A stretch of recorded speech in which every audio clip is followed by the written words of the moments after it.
بلکتے بچے ماؤں کی گود میں رہ گئے اور ان کے باپ رخصت ہو گئے، مائیں تڑپتی رہ گئی، ہاتھوں سے بیٹے نکل گئے، بہنیں سسکتی رہ گئی، بھائی ہاتھوں سے نکل گئے، بچے بلکتے رہ گئے، باپ ہاتھوں سے نکل گیا اور ان کی لاشیں تک نہیں ملی۔ ان مجبوروں، ان بے بسوں، ان لاچاروں کے ساتھ کیا ہم عملی طور پہ کھڑے نہیں ہوں گے؟ یا صرف ہم ایک پوسٹ کر کے سمجھیں گے کہ اپنا حق ادا کر دیا، یا صرف اظہار تعصف کر کے، یا صرف ان کے لیے دعا کر کے ہم سمجھ لیں گے کہ کافی ہو گیا؟ یا ہمیں عملی طور پہ ان کے لیے مقدور بر کھڑا ہونا پڑے گا؟ ہمارا دین تو ہمیں یہی سکھاتا ہے۔ تو ان بلکتے ہوئے لاچار اور مجبور لوگوں کی مدد کے لیے جب ہم ان کے ساتھ عملاً کھڑے ہوں گے، ہم ان کی ضرورت کو پورا کرنے کے لیے اپنے وسائل کے ساتھ کھڑے ہوں گے، تو عرش کا رب کتنی کرم نوازی ہمارے اوپر فرمائے گا۔ اس لیے میں آپ سے کہوں گا کہ مختلف محلوں میں مختلف مساجد کی انجمنیں باقاعدہ فنڈ کر کے، باقاعدہ وہاں جا کر کے ان لوگوں کی مدد کریں، عملی مدد کریں، اور اس میں دیر نہ کریں۔ وقت بڑی تیزی کے ساتھ گزر رہا ہے، ان کا ایک ایک لمحہ بڑا قیمتی ہے۔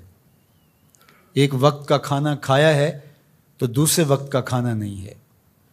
کھلے آسمان تلے پڑے، وہاں خیموں کی ضرورت ہے، وہاں ادویات کی ضرورت ہے، وہاں پکے ہوئے کھانے کی ضرورت ہے۔ تو ہر بندہ جس کو اللہ نے توفیق دی ہے وہ ان کی فوری مدد کے لیے بھی پہنچے، اور ان لوگوں کی ضرورت جو اس سیلاب کے ریلوں کے گزر جانے کے بعد ہے، بعد میں بیٹھ نہ جائے، بعد میں بھی ان کے مدد کے لیے کوئی 1 مکان تعمیر کر رہا ہے، کوئی 2 مکان تعمیر کر رہا ہے، کوئی 10 مکان تعمیر کر رہا ہے۔ میں یہ کہہ رہا ہوں کہ ہر مسجد کے نمازی مل کے ایک ایک مکان اپنے ذمے لے لیں تو پاکستان کے اندر جو لاکھوں مساجد ہیں تو لاکھوں مکان ان کے بن جائیں گے۔ صرف مسجدوں کے نمازی مل کے، پورا محلہ 200 500 300 گھروں کا ایک محلہ ہوتا ہے، تو صرف وہ ایک ایک مکان اپنے ذمے لے لیں۔ یہ جتنے سکول ہیں، سرکاری ہیں، پرائیویٹ سکول ہیں، یہ ایک سکول 1 2 3 3 مکان اپنے ذمے لے لیں۔ ہر فیکٹری اپنے ذمے ایک ایک مکان لے لے۔ یہ جتنے پیٹرول پمپ بنے ہوئے ہیں، یہ 1 1 2 2 4 4 جو ہے وہ مکان اپنے ذمے لے لیں۔ پیران الزام 2 2 4 4 10 10 مکان اپنے ذمے لے لیں۔ ہر آستانہ اپنے ذمے مکانات لے لیں۔ تنظیمات الگ جو کام کر رہی ہیں، اللہ ان کو مزید توفیقات سے نوازے، جن کو توفیق نہیں وہ بھی اس کام میں آگے آئیں۔ تو یہ کوئی اتنا بڑا کام نہیں، ہم کھڑے کر سکتے ہیں اپنے بھائیوں کو۔ انصار مدینہ کی مثال ہمارے سامنے موجود ہے۔ یہ جو قافلے آئے تھے مکہ المکرمہ سے تو سب کو چھوڑ کے آگے تھے، حضور نے ایک کو ایک کا بھائی بنا دیا، مواقات مدینہ اسے کہتے ہیں۔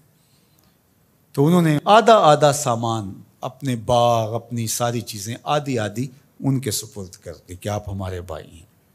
کائنات میں مدد، نصرت، اعانت اور یوں بھائی چارے کی کوئی اور دوسری مثال اس طرح کی نہیں ہے، اور یہ دین قیامت تک ہے۔ تو وہ سنت مسلسل ہونی چاہیے کہ ایک ایک فیملی اپنے ذمے لے لیں۔ اللہ نے آپ کو عافیت میں رکھا ہے، اللہ کے حضور اس نعمت کا شکرانہ ادا کرنا ہوگا، عملاً بھی، قولاً بھی، رویتاً بھی، اور اپنے وسائل اور اپنے مال کے ذریعے بھی۔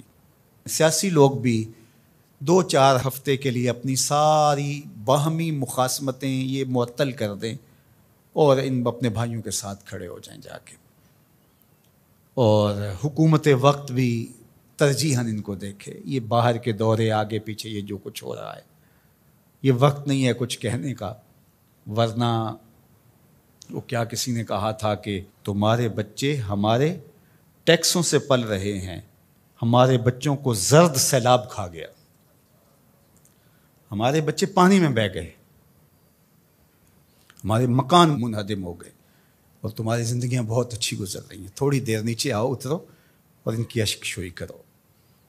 جو بیرونی ممالک سے امداد آئے گی، جو یہاں سے، اس کو منصفانہ طریقے کے ساتھ ان تک پہنچاؤ۔ ایسا نہ ہو کہ گندم کی بوریاں سڑ جائیں اور لوگ بھوک سے مر جائیں۔